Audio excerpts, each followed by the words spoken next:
So we've got all the Ausgrid people, I think. Good afternoon, everyone. We'll just give everyone a few minutes to join the call, just expecting a few more attendees. So we'll probably kick off at about 12:33.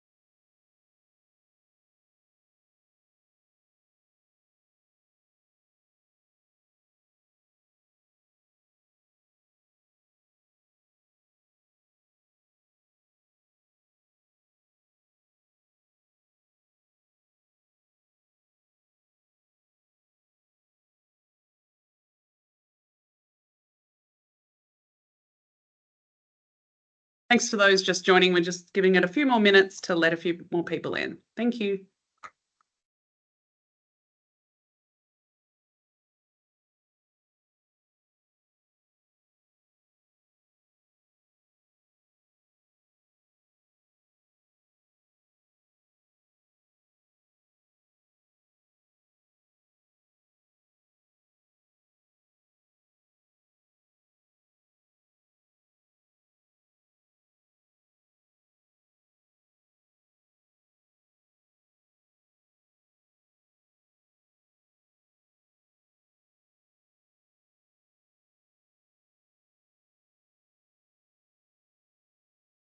Hey, I think that's a lot of people coming through. We'll probably expect a few late entries so the team can let them in as we go.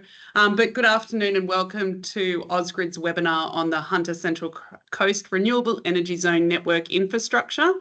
Thanks so much to everyone for taking time out of your day to hear about this really exciting project. And we're very excited to both hear from a couple of people from EnergyCo, but also from Ausgrid today. Before we start, I'd just like to give an acknowledgement of country. We acknowledge the Aboriginal and Torres Strait Islanders as the traditional owners of the land, and we pay our respects to elders past, present and emerging. I do want to note that the Hunter Central Coast REZ sits on many countries. That is Awabakal, Bardaba, Birrabun, Darkinjung, Minderibba, Wonnarua and Worimi. So we particularly welcome those people from those countries today as well. So a little bit of housekeeping. Your microphone will be automatically muted and your camera off, except for the presenters today. We have turned the chat function off, but I'm not sure if it actually is still active. It looks like it might be, but if we can ask you to use the Q&A function for any questions. We will have time for questions at the end, so if you want to hold questions over, that's great, but if you've got one that comes to mind as we go, feel free to jump in as well. So our presenters today, so I'd introduce myself first. I'm Amanda Stevenson. I'm the Stakeholder Engagement Manager for the Hunter Central Coast project at Ausgrid. We also have Darren Clark, who is the Director of Regional Coordination from EnergyCo, and Jason Wall, who's the Project Director for the REZ for Ausgrid. So today might not go for the full 45 minutes, but we wanted to allocate enough time for any questions that we have as well. But what we'll do, we'll start with the overarching REZ overview from Darren, and then we'll go into Ausgrid's proposed solution from Jason. So as many of you may know, we've only just started community engagement for this in the past week, as well as landowner engagement starting the back end of last year. So this is just the kickoff meeting. You might find this high level, but as we get into further phases of the project, we hope to hold more sessions and more webinars that you can join as well. We also have a survey on our Have Your Say page where you should have signed up for this webinar. So if you want to give us your feelings and thoughts after this webinar, we'd really welcome that as well. All that information will also be used as part of our planning process. So without further ado, I'll just hand over to Darren from EnergyCo. Thanks, Darren. Thanks, Amanda. Hello to all online. I guess one of the objectives I want to obviously get out of today is to share with all of you, I guess, what the challenge we have in New South Wales is in terms of energy supply and reliability And then also understanding what the solution is and how and why we are engaging with Ausgrid in terms of this network solution. So what you can see on your screen here and to the right, the image is from the Integrated System Plan in 2024 developed by Australia, AEMO, the Energy Market Operator for Australia and the National Electricity Market. And in the light blue down the bottom, what you can notice is there is a planned closure of coal-fired power generation in New South Wales over the next decade. And the challenge we have in New South Wales is making sure as demand is still there and we continue to electrify our assets in New South Wales, we need to make sure we have the right amount of generation in our network to meet the demand. So the challenge we have is supplementing that. And I guess to be very clear, there's no coal-fired power stations planned to be reinvested or built into the future in New South Wales. And that's for a couple of reasons. Number one is the levelised cost of energy for utility scale solar and wind is the lowest form of energy generation. So obviously from an economics perspective, that screams loudly as to why investment's being pointed towards renewables at this point in time, but also as everyone's quite well aware, the rise of corporate social responsibility. So I challenge most people to find a bank that's willing to invest in coal over renewables, and whether they've got a green investment team or a coal investment team, and I would reasonably expect they have the former. So what's New South Wales government doing? We have identified, obviously, if we're to support the investment in renewables, we have to make sure it's delivered in a really coordinated manner and in a time frame that I guess meets this generation drop off from coal-fired power generation fleet in New South Wales in particular. And it's quite relevant to Hunter too. I do want to call out, we've obviously, the Hunter Central Coast, we've had the closure of the Lake Marmora Power Station, the closure of Liddell Power Station, and the planned closure of Muswellbrook and Ryan Power Stations into the near future as well. So it's very relevant for this region.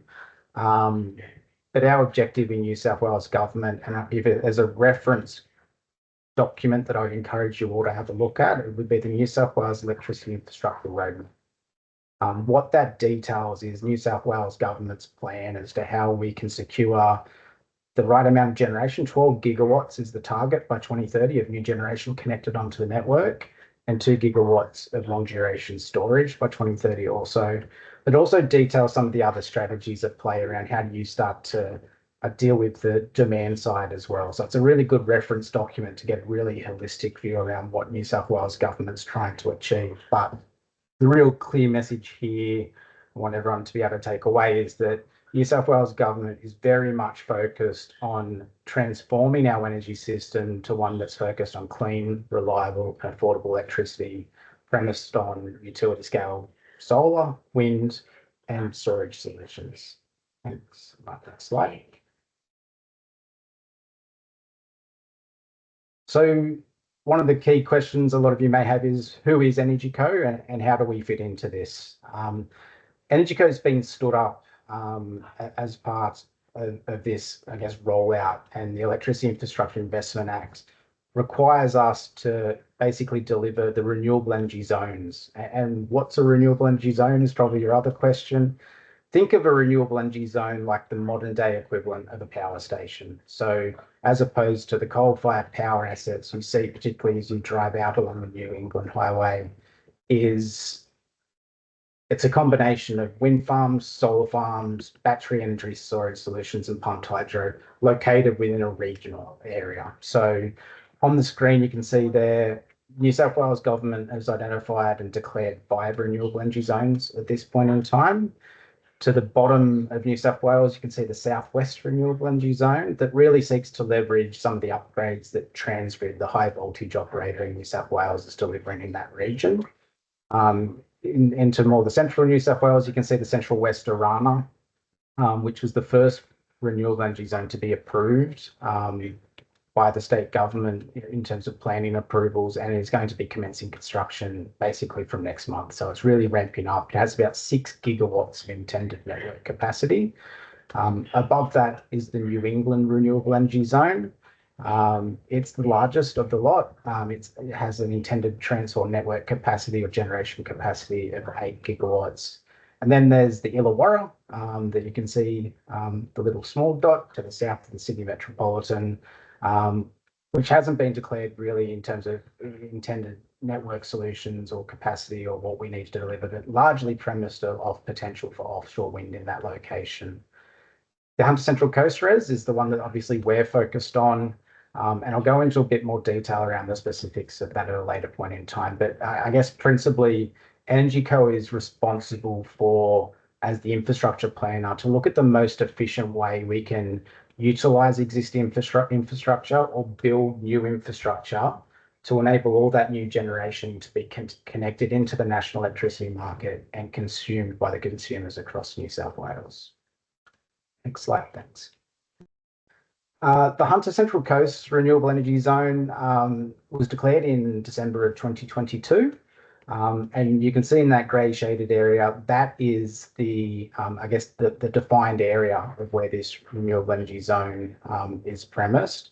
And it's intended to create 1 gigawatt of intended network capacity or connection capacity. So 1 gigawatt new wind, new solar, new pumped hydro, or battery energy storage solutions into the network. I guess key here to note is that's been declared by the minister. The minister at any point in time does have the option to amend the renewable energy zone. That can be by way of the area and the scope of the location. It can also be in terms of when it needs to be delivered or the capacity that I've been talking about in terms of 1 gigawatt. But I guess uniquely for the Hunter Central Coast, I think one thing I really want everyone to be able to take away from this is the Central West Arana and New England have 6 gigawatts and 8 gigawatts of intended network capacity for new generation to connect to. This is 1 gigawatt. So it's not as large in terms of the prospective amount of generation to be connected into this res, but that presented a really unique opportunity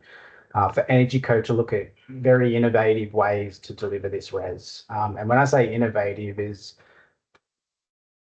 Central West Arana and New England really had to focus on greenfield, new transmission lines over extensive hundreds of kilometres, where the Hunter Central Coast, one of the endowments of the Hunter Central Coast is, I guess, the presence of network service providers like Ausgrid, like Transgrid, and Essential Energy. And the opportunity we saw is we could actually reverse the process and ask those incumbents, including Ausgrid, how would you be able to achieve 1 gigawatt of intended network capacity by utilising your existing network? So when Ausgrid do present their solution, I guess one of the things that stood out to us and is a wonderful benefit is the solution seeks to leverage a lot of existing assets and utilises a lot of existing easements.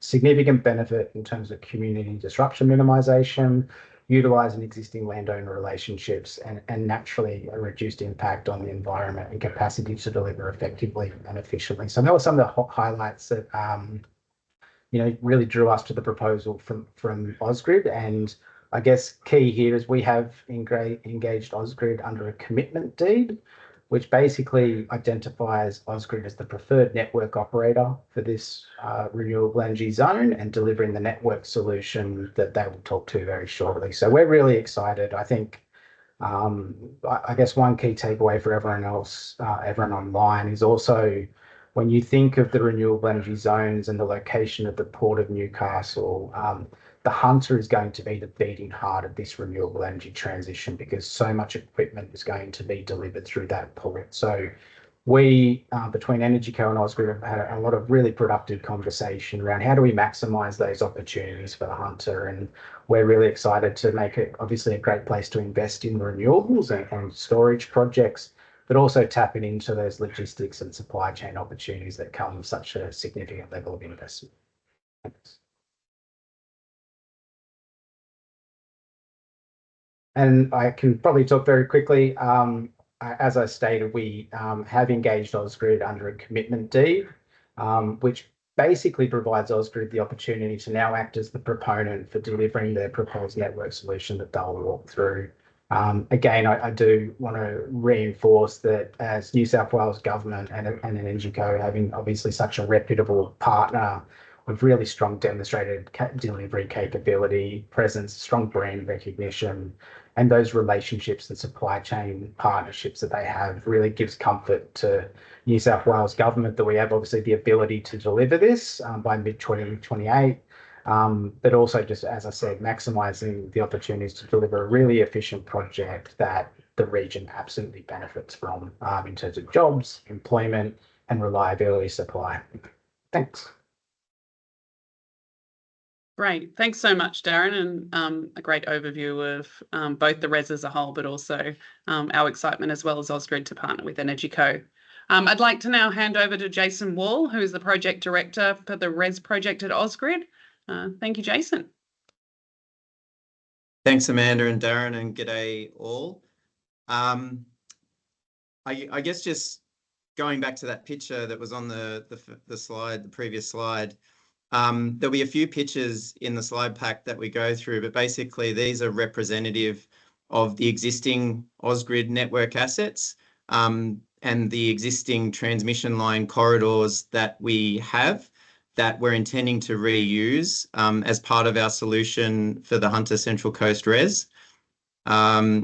As Darren mentioned, we feel like this is a great way to maximise the value of those corridors that are currently underutilised. And obviously, EnergyCo has given us the opportunity to do that with declaring the Hunter Central Coast RES and choosing Ausgrid as the preferred network operator. Let's move forward. Thanks, Amanda. So yeah, from a more technical perspective, this represents what Ausgrid's solution looks like.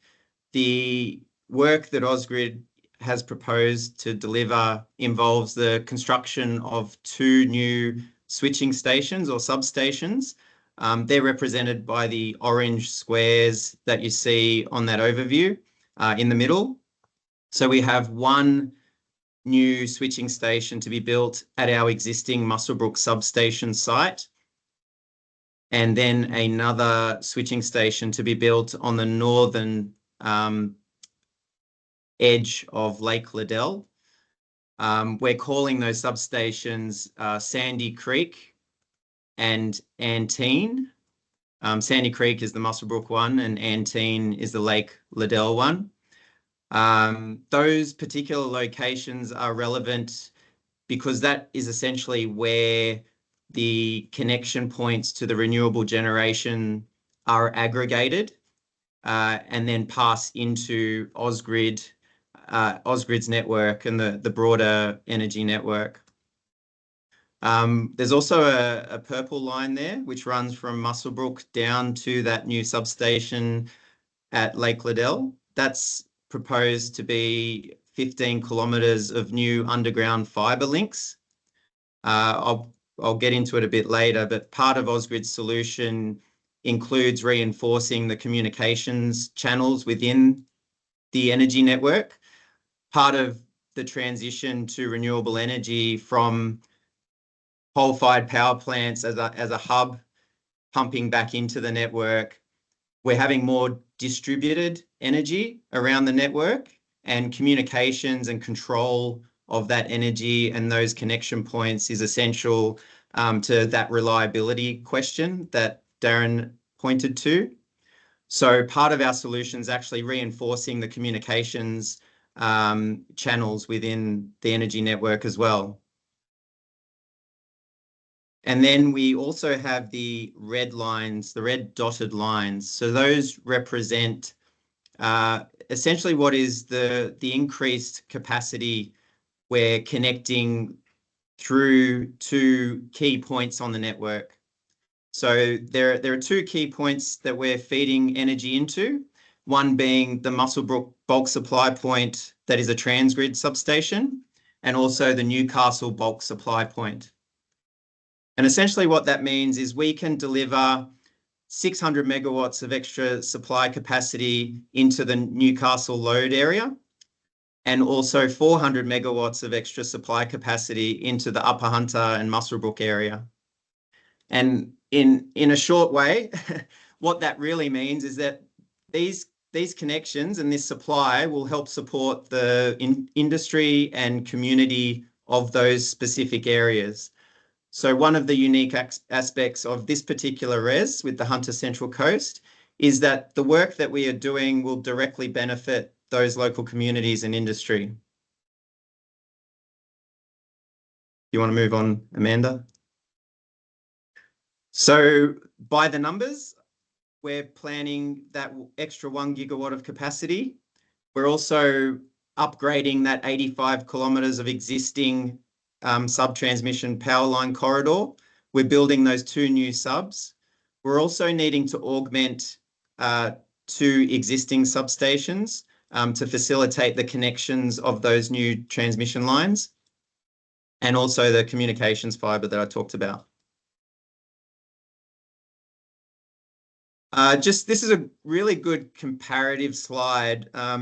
Often in the media, when you're talking about reses, transmission lines, the first thing people think of are those big steel lattice towers. So on the right-hand side, we have a depiction of those big lattice towers when people think transmission lines. What Ausgrid's existing network in that area is, as demonstrated by the previous photo, is on the left-hand side. So we have smaller wooden poles, and those poles hold a small overhead wire and not many of them. So what we're planning to do is in the middle. So we're taking the existing corridors that we have on the left. We are able to demolish those existing assets and then in its place build within the same corridor additional assets with an increased capacity. I think one of the best ways to describe it is on the left-hand side, we've got the 66 kV timber poles, which the 3 wires kind of in an L shape. They can be installed lower on the pole. So if you look at that, that pole in the middle, it has those 3 wires sort of down in the middle.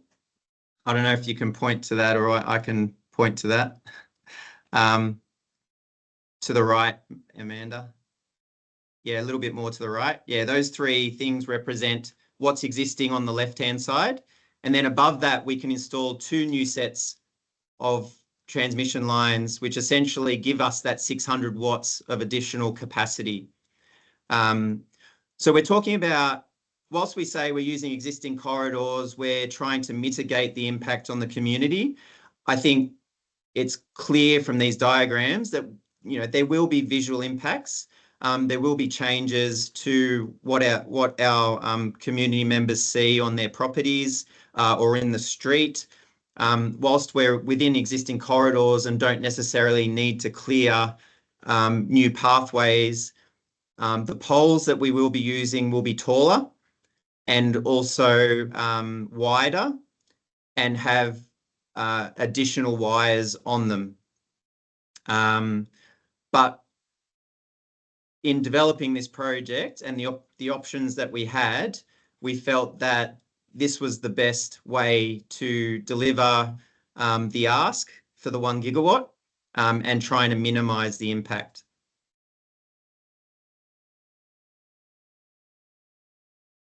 So this is another photo which represents just what I was talking about.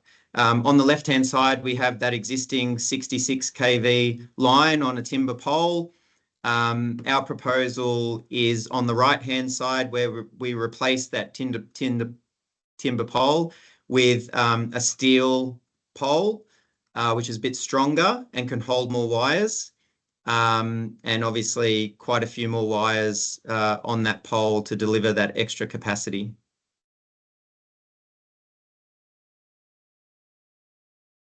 These 2 pictures are a representation of the nearest vantage points to the substation from, say, a potential residential area. So on the left-hand side is a representation of our Antene switching station as viewed from the Lake Liddell Recreation Reserve. you'll notice that that substation is represented by the sort of white areas that fall behind the tree line.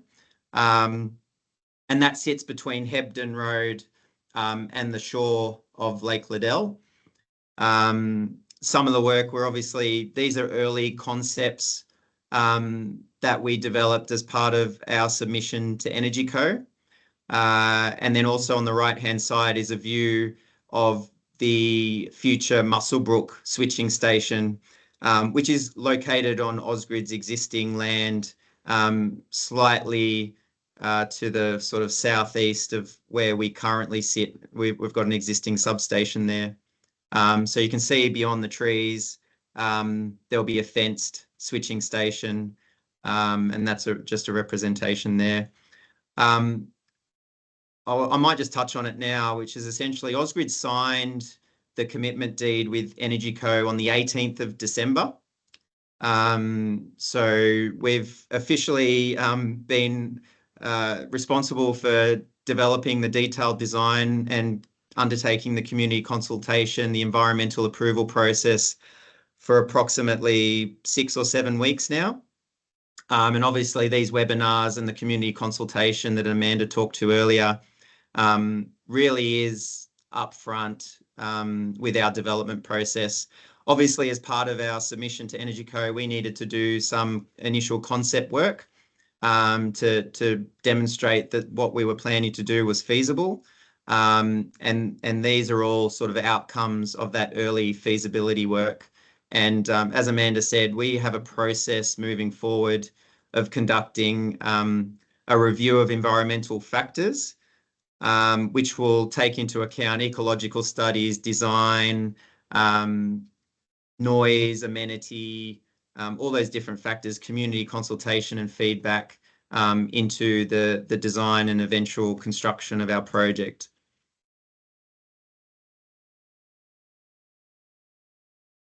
This slide is a representation of potentially what you will see out there in the community when we start construction.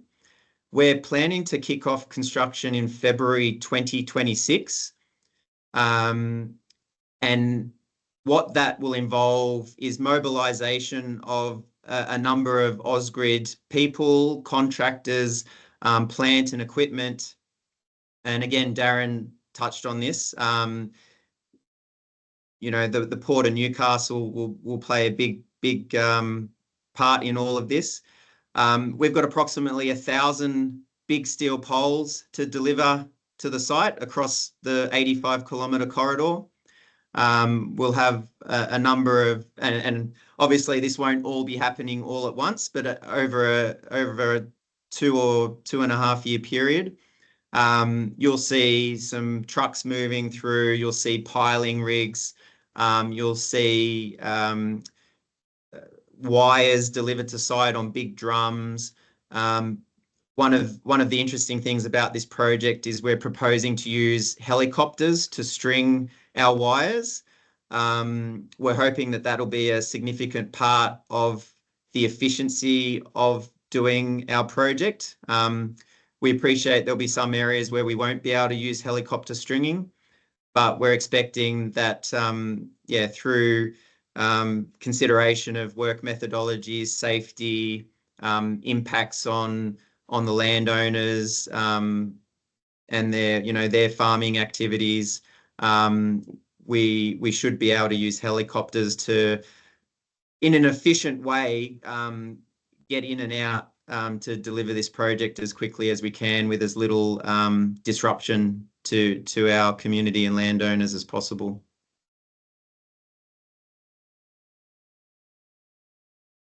I touched on the time frame earlier. There is a key thing that what the commitment deed allows us to do is essentially start finalising design, refining it, doing our site investigations, heritage assessments, all those sorts of things that lead into our environmental impact assessment.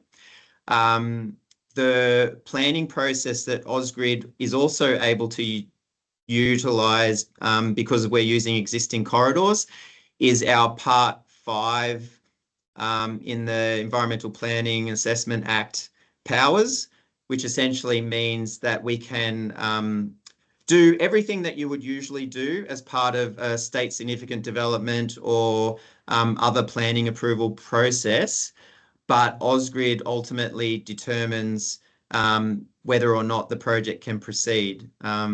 So the planning authority is Ausgrid in this case, and we have to take into account submissions. We will put on our website the review of environmental factors and seek submissions, just like any other planning approval process. But we're not waiting on the Department of Planning or Council for a DA to proceed. And that's a great outcome for our communities in just making sure that this comes to market, is delivered on time, and at the lowest cost.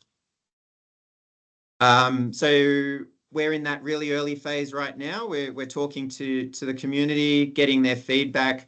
There'll be a lot of opportunity over the next 6 months to get in touch with Ausgrid. Amanda touched on that earlier as well. We'll have more webinars. There'll be a sort of obligations on Ausgrid to consult with respect to those Part 5 powers and the State Environmental Planning Policy, Transport and Infrastructure SEP. We've got obligations like that, but obviously Ausgrid intends to employ best practice when it comes to community engagement. We've actually got the team running through some training, not that they aren't already qualified, but we think this type of process is really important to getting good outcomes on the project. So we really appreciate the time that everyone's spending today and dropping in questions in the chat. And yeah, we're heading towards construction in early 2026 with a view to have all our work complete by the middle of 2028. One thing that I haven't covered is the staged construction process. And in essence, we've got an agreement with Energy Co for a staged release of that capacity. So we're working with generators throughout that period to get them connected to the network as soon as it's possible to connect to the network, as soon as that capacity becomes available. So Ausgrid is also working with different proponents of those renewable generators to make sure that we're utilising this investment in the network as quickly and as efficiently as we can.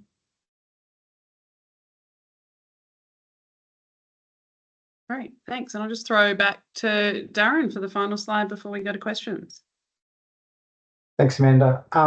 So I guess one of the other key takeaways is obviously Ausgrid will be delivering the transmission or distribution, sub-transmission infrastructure to deliver this network solution. But I think what we want to be very clear also is that Energy Co does not walk away. We still maintain a critical role in terms of delivery of the renewable energy zone. So that's the transmission infrastructure. Keep in mind that generators and storage developers still need to connect into that network. And key to that is making sure Energy Co coordinates that investment, ensures that it's efficient and is connected into the network in time for obviously those objectives I talked about earlier. The other thing I think I really want to call out is when you are delivering infrastructure and investment of this scale, there is demand on resources, on infrastructure, on communities and housing that will continue to play a really active role in obviously working in partnership with Ausgrid, but a real focus on making sure we look at enabling infrastructure opportunities for the Hunter. And there's a lot of investment beyond just the reses occurring in the Hunter at this point in time. So we'll play a really active role in that space to make sure we look at things around wastewater, transport, as well as things around housing and temporary worker accommodation and legacy opportunities there.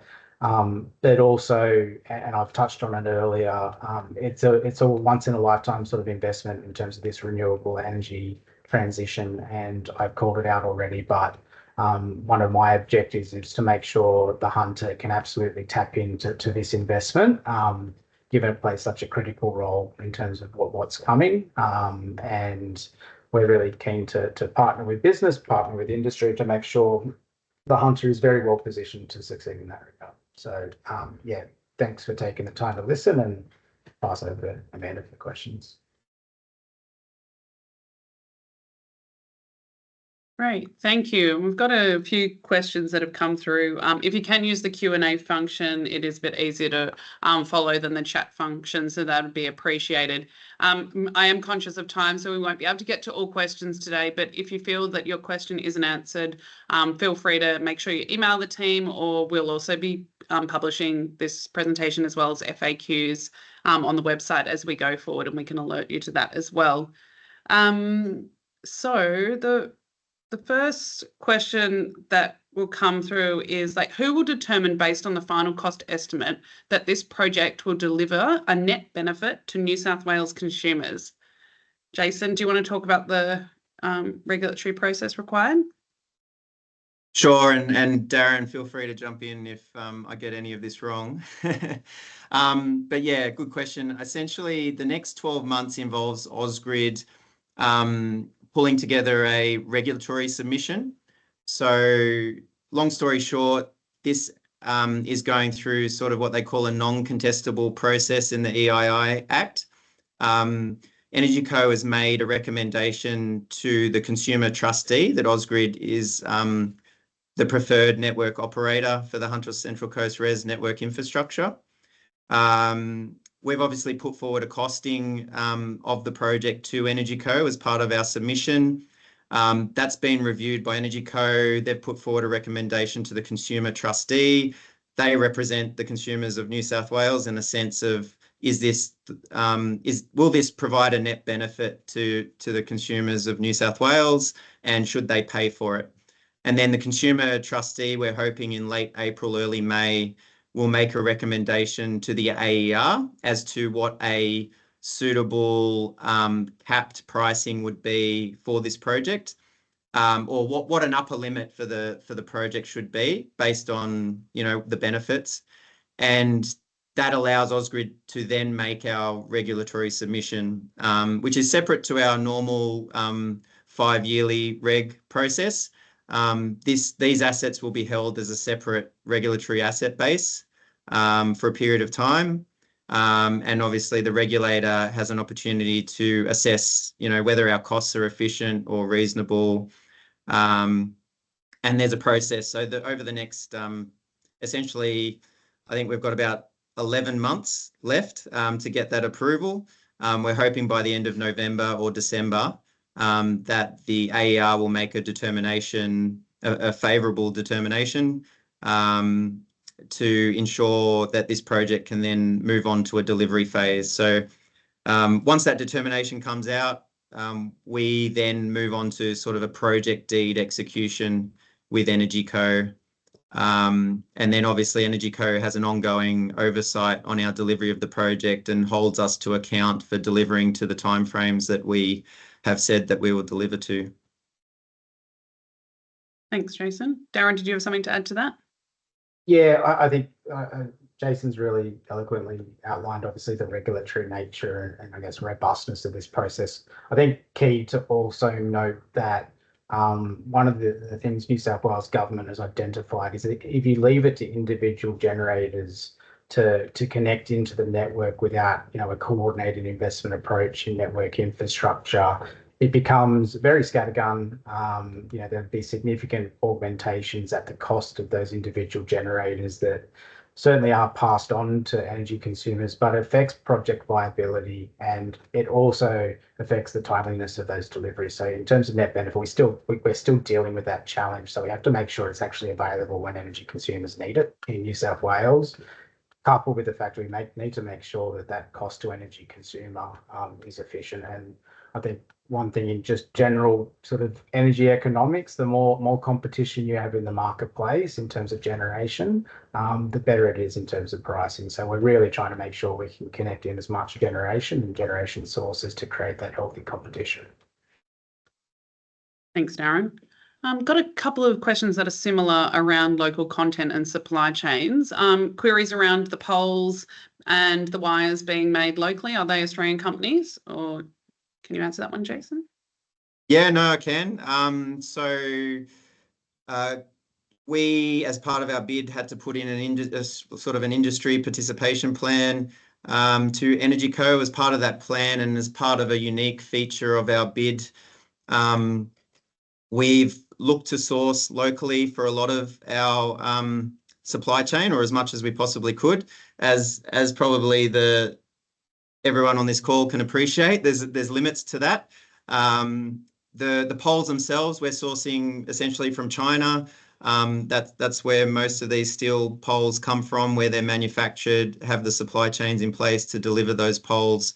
Obviously, there's quite a lot of them, and that's just where we can get them. The wire we're sourcing from New South Wales, from Prysmian.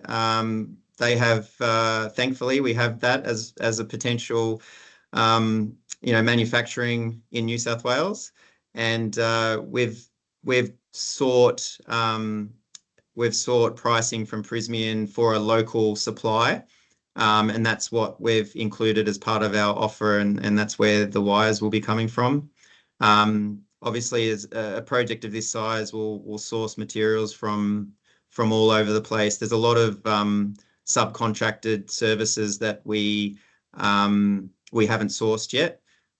We have partnered with two key players in this space, in Genus, who's a WA-based company but has local offices in the Newcastle region, and John Holland Group will also be helping us. So there'll be some procurement activities obviously happening across phases of the project that will be sourcing, material. But we've made some commitments for local content with government as required by their policy. Thanks, Jason. I think this question was covered in one of the slides, but Ron says, it's good you're using existing corridors. How much higher will the new line towers be? So we're looking at a ranging size of pole. So I think anywhere from sort of 28 to 30, 24, 28, 30, 32 meters. So I've got my transmission line project manager sitting next to me, so he's giving me some advice. Yeah. There could be some special higher ones for roadway, like highway crossings or railway crossings. Yeah, so approximately a good 10 meters higher than what we've got existing. Great. Thanks, Jason. One around the cost of the project. Can you answer that one yet, Jason? What is the project going to cost? So again, we're going through that reg process, but yeah, nominally we're at the $600 million mark with our submission, and again, that's subject to our submission to the AER. Thanks. And Darren, I think you, lucky last, I think, just conscious of time, I think you did answer this one in the chat, but for the benefit of others. So you talked about the changing energy landscape in New South Wales. So the data you presented, is that publicly announced closure dates of coal-fired power station or AEMO's forecasts? Yeah, AEMO's forecast. So obviously keep in mind that there's sort of regulatory responsibilities for individual generators in terms of communication to the Australian Energy Market Operator. So you can expect some different announcements depending on who those individual generators are, but AEMO obviously have to deal with what they know and what's within their wheelhouse in terms of certainty. So it's a great question, but I think underlying it is it's unequivocally the challenge we have is they are switching off, whether extended for individual terms like Eraring has. It doesn't discount the fact that this generation will be switching off over the next decade. Great. Thank you, Darren. Thank you, Jason. I am very conscious that there are some questions that haven't been answered, so we'll try and make sure we get answers to those individuals or have them published online, but I'm conscious that we did say this would finish at 1:15. I've got up on the screen now the contact details for the team. We've got a great team of community and stakeholder managers that can answer your questions. So please feel free to call, email, or send a snail mail as well. We hope to catch up with you all in the future, another webinar or in person at a session. So once again, thanks to Darren and Jason for joining today, and also for the rest of you for taking your time out of your day. Thank you very much. Thanks all.